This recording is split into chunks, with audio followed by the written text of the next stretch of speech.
आज इस देश में लोगों को लगातार डराया जा रहा है। कहा जा रहा है हिंदू खतरे में, मुसलमान से खतरा है, भीतर के दुश्मन से खतरा है।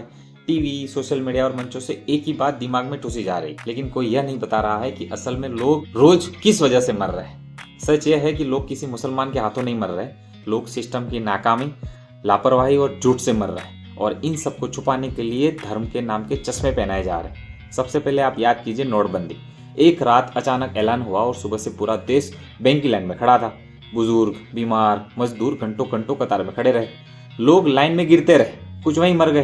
कहा गया यह देश के लिए बलिदान है, काला धन निकलेगा। लेकिन काला धन नहीं निकला, निकली गरीब की जान, उसकी मेहनत की कमाई और उसकी इज्जत।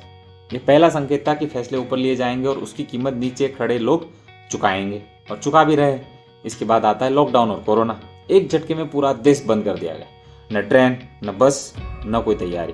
मजदूर जहां थे वहीं फंस गए। फिर उन्हें कहा गया पैदल निकल जाओ। लोग सैकड़ों किलोमीटर पैदल चले। कोई भूख से मरा, कोई थकान से मरा, कोई सड़क हादसे में, कोई ट्रेन से कटकर। और जो बच गए वो बीमारी से मर गए। अस्पतालों में बेड नहीं थे, आईसीयू नहीं थे, ऑक्सीजन नहीं थी।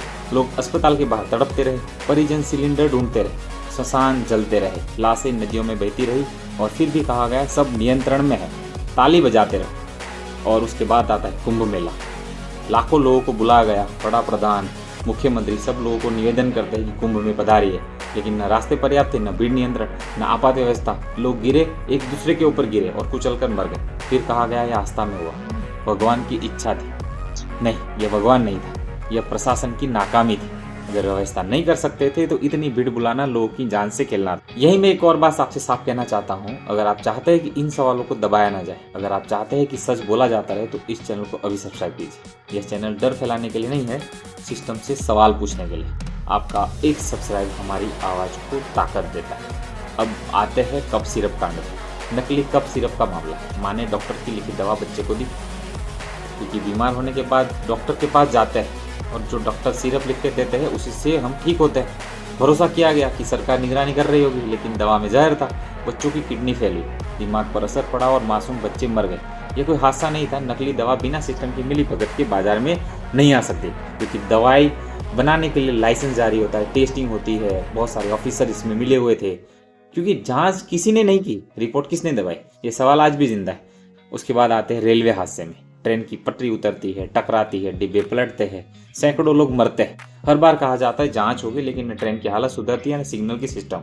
जवाबदेही तय नहीं होती है। रेल में मरने वाले भी गरीब होते हैं, आम होते हैं, इसलिए कुछ दिन शोर और फिर सन्नाटा, क्योंकि आवाज उठाने वाला कोई है ही नहीं।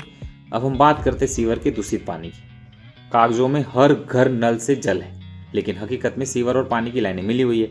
बदबूदार कीड़े वाला पानी लोग मजबूरी में पीते हैं। बच्चे उसी पानी से बीमार पड़ते हैं, टाइफाइड, हेपेटाइटिस और दस्त। गरीब अस्पताल जाता है, कर्ज लेता है और कई बार मर जाता है। यह कोई प्राकृतिक आपदा नहीं है, यह सालों की लापरवाही, भ्रष्टाचार और प्रशासन की निकम्मेपन का नतीजा है। और अब हवाई जहाज के हादसे, कभी तकनीकी खराबी, कभी लापरवाही, कभी रखरखाव में कमी। जहाज गिरते हैं, लोग मरते हैं और कहा जाता है दुर्भाग्य था। लेकिन सवाल यह है कि सुरक्षा मानकों की निगरानी कौन करता है? जवाबदेही किसकी है? हर हादसे के बाद कुछ बयान आते हैं और फिर सब कुछ भूल जाया जाता है।